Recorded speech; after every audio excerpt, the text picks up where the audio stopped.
బిడ్డ, నువ్వు ఎప్పుడైతే దేవుని కొరకు నీతి నియమాలలో బ్రతికి దేవుని కొరకు గొప్ప కార్యాలు చేయాలని మనస్సులో ఉవ్విళ్ళూరుతావో, నీకు ఈ టైపు మైండ్ ఎప్పుడైతే వచ్చిందో, ఇక వాడు నీ లిస్టు బయట వేసుకుంటాడమ్మా. వాళ్ళ లెక్కలో నువ్వు తెగుళ్ళు సోకిన వ్యక్తివి, వాళ్ళ లెక్కలో నువ్వు డేంజర్ వ్యక్తివి. అయ్యా, నువ్వు ఎప్పుడైతే ఆత్మల్ని రక్షించాలి, దేవుని పని చేయాలి, ప్రార్థనలో ఎదగాలి, వాక్య ధ్యానంలో ఎదగాలి, దైవ సేవ చేయాలి, అనేక ప్రాంతాలకు వెళ్ళి ప్రకటించాలి, నేను దేవుని నామాన్ని మయంపరచాలి, దేవుని నామాన్ని ఊరేగించాలి అంటే ముందు చెప్పిన రెండిట్లోంచి వస్తాడు. ఈ రెండిట్లో నువ్వు తప్పించుకుంటే మూడవది వాడు వదిలే తంత్రము లేదా అస్త్రము అపరాధ భావం. ఇక నీ లిస్టు ముందేసుకుంటాడని చెప్పాగా, నీ వీక్ పాయింట్ల లిస్టు. ఇక ఎక్కడో చోట ఏదో సన్నివేశంలో నువ్వు ఎక్కడో చోట జారి పడేటట్టు నిన్ను శోధిస్తాడు వాడి పేరే శోధకుడు. వేట కుక్కలాగా పొంచి ఉండి ఎక్కడో చోట నిన్ను చిక్కించుకుంటాడు. నోరు జారేటట్టో, కాలు జారేటట్టో, చెయ్యి జారేటట్టో, కన్ను జారేటట్టో. కొంతమందికి ఏ పాపం ఉండదు, మితిమీరిన కోపం ఉంటుంది. ఆ కోపం ఎంత తీవ్రం అంటే వచ్చిందంటే బాధకుండా వదిలిపెట్టరు మనుషుల్ని. అది రేగిందంటే, బీపీ వచ్చిందంటే ఖచ్చితంగా పెట్ట బాధకుండా వదిలిపెట్టరు. వాళ్ళు మళ్ళీ వ్యభిచారం చేయరు, ఇంకొకటి చేయరు, దొంగతనం చేయరు, నరహత్య చేయరు, ఇంకేం చేయరు. కోపం వచ్చిందంటే కోటింగ్ పడాల్సింది. కొంతమందికి కోపం ఒక వీక్నెస్, కొంతమందికి దుష్ట తలంపులు ఒక వీక్నెస్, శరీరేచ్ఛలు కొంతమందికి వీక్నెస్, లైంగిక ఉద్దేశాలు కొంతమందికి వీక్నెస్, భావోద్రేకాల్లో కొన్ని రకాలు ఉన్నాయి, అవి కొంతమంది వీక్నెస్. ఎంత పర్సనల్, బయటికి ఎవ్వరు అర్థం కారు, ఎవరికెవరు అర్థం కారు. అందరూ కూడా తెల్ల బట్టలు వేసుకొని పరిపూర్ణ పరిశుద్ధులా కనపడతారు. ఈ తెల్ల బట్టలను ధరించిన శరీరం ఉందే, అది ఉత్పత్తి చేసేదంతా పాపమని దేవుని గ్రంథం చెప్తుంది. పాపాన్ని ఉత్పత్తి చేసేదానికి ఇప్పుడు తెల్లబట్ట దొడిగామన్నమాట. ఒరే దరిద్రుడా, శరీరంగా తెల్ల బట్టలు దొడిగా పవిత్రంగా బతుకురా నీచుడా అని ఎవరికి చెప్తున్నావు? మన శరీరంగా అడిగి మనం కలిగి ఉన్న శరీరానికి చెప్తున్నాం. ఎంత చెప్పినా పిల్లికి విద్యలు నేర్పినట్టే. ఒకడంట పిల్లికి అన్ని రకాల విద్యలు నేర్పాడంట. పిల్లి ఏం చెబితే చేస్తుందంట, మనిషి చెప్పినట్టు, మనిషి చేసినట్టు. వాడు రాజు దగ్గరికి పోయి ప్రగల్భాలు పలికాడు. పిల్లి చేత నేను మనిషి చేసే పనులు చేపిస్తా మహారాజా అన్నాడు. అది ఎట్లా సాధ్యం? నీకు చూపిస్తా, నేను చేపించలేకపోతే ఒట్టికి వెళ్తా, నేను చేపించినట్టయితే నువ్వు నాకు గొప్ప బహుమానం, అడిగిన బహుమానం ఇవ్వాలన్నా. సరే, ప్రదర్శన చేశాడు. పిల్లి వాడు చెప్పిన అన్నీ చేస్తుంది, ఫుల్ ట్రైనింగ్. వాడు చెప్పిన అన్నీ చేస్తుంది, వాడు ఏ చెబితే తింటుంది. రాజుకు మైండ్ పోయింది. అమ్మ వీడు చెప్పినట్టు అన్నీ చేశాడు, ఇప్పుడు వీడు అడిగింది ఇవ్వాలిగా, నేను ఏం అడుగుతాడో, ముందే మాట ఇచ్చాను.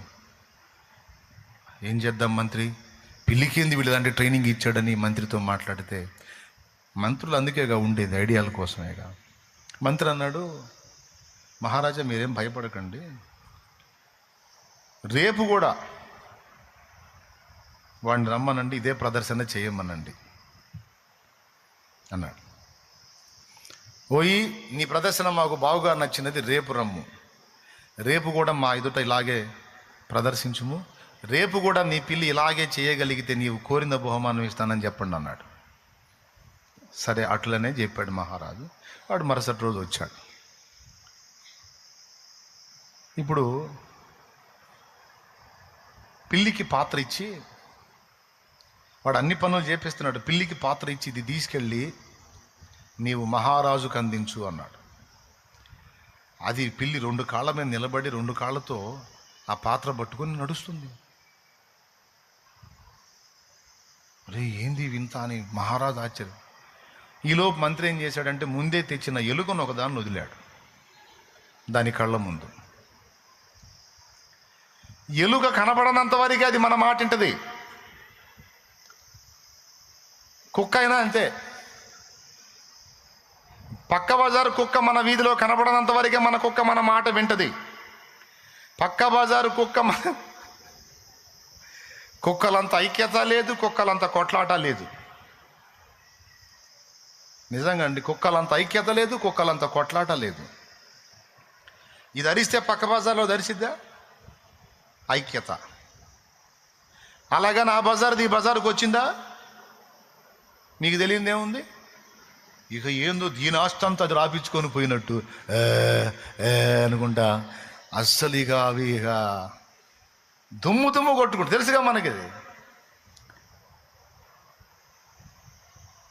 పక్క బజారు కుక్క కనపడినంత వరకే మన కుక్క మన మాట వింటది. అది కనపడిందంటే ఇది వినదిగా, దీని బుద్ధి ఆడ బయటపడిద్ది. పిల్లి కూడా అంతే. ఎలుక కనపడినంత వరకు పిల్లి మన మాట వింటది. ఎలుక కనపడేసరికి ఆ పాత్ర ఆడ పడేసి ఎలుకమ్ముడు బరిగెత్తడం మొదలుపెట్టింది. పిల్లికి వాడు ఎన్ని చెప్పినా అది వింటల్లా. ఏయ్ రా అంటున్నాడు, పోరా అని చెప్పి ఇక దాని పని అది చేస్తుంది. ఇప్పుడు నేను చేస్తే మీకు నవ్వు వచ్చింది కదా, మన శరీరం చేస్తున్నది అదే. అర్థమైందా? సన్నివేశాలు మనకు ఎదురు కానంత వరకు పిల్లి కానీ అన్ని పనులు చేసినట్టు ఉంటుంది మన తంతు. సన్నివేశాలు ఎదురైనప్పుడు మన అసలు రంగు బయటపడుతుంది. మనలో దాగి ఉన్నటువంటి పాపము వ్యక్తమవుతుంది. ఎంతమంది ఒప్పుకుంటారు? కరెక్టేనన్నా, నన్నెవరు రెచ్చగొట్టపోతే నా అంత మంచిది లేదన్నా, నన్నెవరు కదిలించకపోతే నా అంత మంచోడు లేడని. కానీ పని కొట్టుకొని నన్నే వచ్చి కదిలిస్తారు, అది నా బాధ అన్నా. అంటే నీ బుద్ధి ఆడోసాడ బయటపడుతుంది. ఎక్కడ నువ్వు దొరుకుతావో, ఎక్కడ నువ్వు వీక్ అవుతావో, ఎక్కడ నువ్వు బెండ్ అవుతావో ఆ లిస్టు నీ దగ్గర కూడా లేదు, కానీ నీ శత్రువగు సైతానుగాడి దగ్గర ఉంది. ఇది నిజం. ఏమైనా అర్థమైందా నేను చెప్పింది? ఎంతమందికి? రైట్, బాగా వినండి. వాడికి తెలుసు.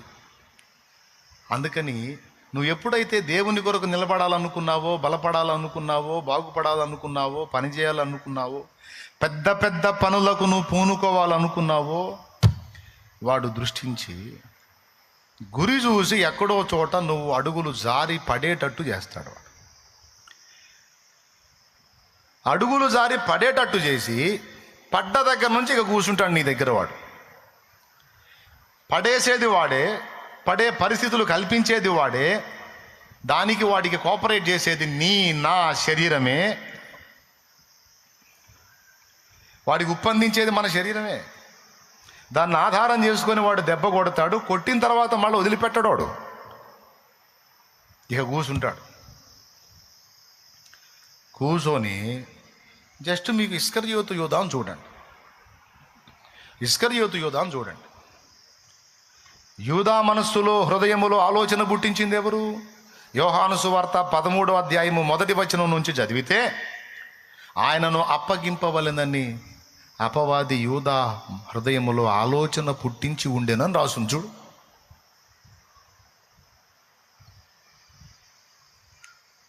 అంటే మనం పడిపోయేటట్టు మనల్ని ఆలోచన పుట్టించి శోధించేది వాడే. మనం పడ్డ తర్వాత అపరాధ భావంతో మనం ఉన్నప్పుడు దాన్ని ఎక్కువ చేసేది వాడే. అపరాధ భావం ఉండటం మంచిదే, కానీ అపరాధ భావం మనల్ని దేవుని పాదాల దగ్గరికి నడిపించాలి, కానీ ఉరికి నడిపించకూడదు, ఆత్మహత్యకు నడిపించకూడదు, బలహీనతకు నడిపించకూడదు. మళ్ళీ చెప్తున్నా, అపరాధ భావం అసలు లేకపోయినా ప్రమాదమే. ఎన్ని పాపాలు చేసి కూడా ఏ ఫీలింగ్ ఉండదు. అలాగని అపరాధ భావం అతి అయినా ప్రమాదమే. ఆ అతి నిన్ను ఉరికొయ్యకు తీసుకెళ్ళిద్ది. నేను ఇంత పని చేశాను, నేను ఇంత అసహ్యమైన క్రియ చేశాను, ఇంత చండాలంగా ఆలోచించాను, నా బుద్ధి ఇంత పాడు బుద్ధి, నేను ఇంత దరిద్రం అనుకోలేదు, నా దగ్గర ఇంత నీచం ఉంది అనుకోలేదు, నేను ఇంత అసహ్యంగా ఉన్నాను అనుకోలేదు, నేను ఇంత చండాలంగా ఆలోచిస్తాను అనుకోలేదు, నేను ఇంత తప్పుడు పని చేస్తాను అనుకోలేదు. ఇంత చేసిన తర్వాత ఇంకా నేను ఎందుకు బతకాలి, నేను పనికిరాను, దేవునికి పనికిరాను, ఇంత పని చేసిన నేను ఇతరులకు సువార్త ఏం చెప్పేది, ఇతరులకు మంచి నేనేం నేర్పేది, నా దగ్గరే ఇంత వీక్నెస్ ఉంది, ఇంత అసహ్యత ఉంది, ఇంత తప్పు ఉంది, ఇంత చండాలపు మనస్తత్వం నాది, నేను ఎట్లా పనికి వస్తాను దేవుని పనికి, అసలు నాలాంటిది ప్రాణాలతోనే ఉండకూడదు. అన్న కాడికి తీసుకెళ్తాడు వాడు. అందుకే చాలా సీరియస్ బిడ్డ ఇది. అపరాధ భావం నిన్ను ఎక్కడికి తీసుకెళ్ళాలి? దేవుని పాదాల దగ్గర తీసుకెళ్ళాలి. దేవా, నేను పొరపాటు పడ్డానయ్యా, నీ రక్తముతో నన్ను గడుగు, పరిశుద్ధపరచయ్యా, అయ్యా నన్ను కనికరించయ్యా. శత్రువునై నేనుండిన నాడే నన్ను గావగ బలి అయిన దయాళు. శత్రువునై నేనుండిన నాడే నన్ను గావగ బలి అయిన దయాళు.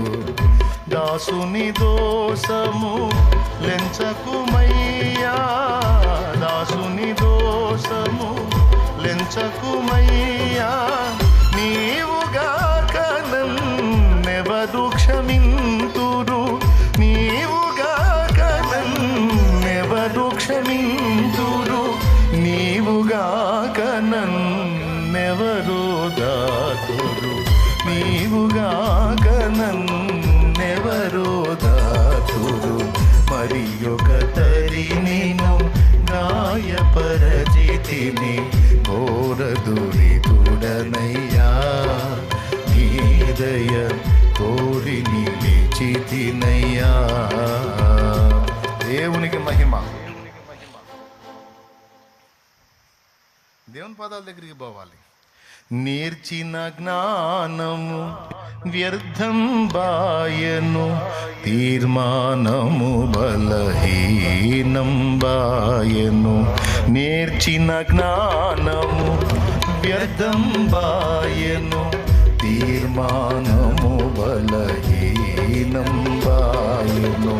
పాప నియమము బలీయం బాయను, పాప నియమము బలీయం బాయను. నాకతి ప్రియమగు నీ ఆజ్ఞలను, నాకతి ప్రియమగు నీ ఆజ్ఞలను తెలిసి తెలిసినే వింతగా మీరితి, తెలిసి తెలిసినే వింతగా మీరితి. మరి ఒక తరి నేను గాయపరచితిని, ఘోరదురితుడనయ్యా, నీ దయ కోరి నిలిచితినయ్యా. బిడ్డలారా, ఎక్కడికి వెళ్ళాలి నాయన? అడుగులు జారిన వేళ, అపరాధము జరిగిన వేళ, పొరపడిన వేళ, పొరపాటు మీరు పడాలి, లేకపోతే దీన్ని ఆధారం చేసుకొని పాపం చేయాలి అని నేను చెప్పట్లేదు నాయన. ఈ జీవన యాత్రలో జరుగుతున్న పోరాటంలో, నీ మనసు మీద దుష్టుడు చేసే దాడుల్లో, శరీరేచ్ఛలను రెచ్చగొట్టి నిన్ను బలహీనపరచాలని వాడు చేస్తున్న కుట్రలలో, ఎక్కడో చోట, ఏదో ఘట్టంలో, ఏదో సందర్భంలో, ఏదో ఒక విషయంలో నువ్వు డిస్టర్బ్ అయ్యేటువంటి ప్రమాదం ఏర్పడినప్పుడు, శత్రువు నిన్ను శోధించి గెలిచినప్పుడు, వాని నుండి నీవు తప్పించుకోవటానికి యేసయ్య రక్తము, యేసయ్య రెక్కలు, యేసయ్య పాదాలే నీకు ఆశ్రయం, నాకు ఆశ్రయం, మనకు ఆశ్రయం. పాపం చేయొద్దు, అది ఎప్పుడూ మంచిది కాదు. పాపం ఎప్పుడు మనకి ఇబ్బందినే తీసుకొచ్చింది కానీ ఎప్పుడు మంచిని తీసుకురా. కానీ కొన్నిసార్లు మనం టెంప్టేషన్కి గురవుతాం, బలహీనపడతాం, శోధించబడతాం, డిస్టర్బ్ అవుతాం. చేయొద్దు అని జాగ్రత్తగానే మనల్ని మనం భద్రం చేసుకుంటాం. కానీ కొన్ని సన్నివేశాలు వాడు మన ముందుకు తీసుకొచ్చి మన అడుగులు జారున్నట్లు మనల్ని శోధిస్తాడు. అలాంటి తరుణములు ఎదురైనా కూడా బిడ్డ, నీవు నేను మనం గ్రహించాల్సిందంటే యేసయ్య రెక్కల కిందికి పరిగెత్తాలి.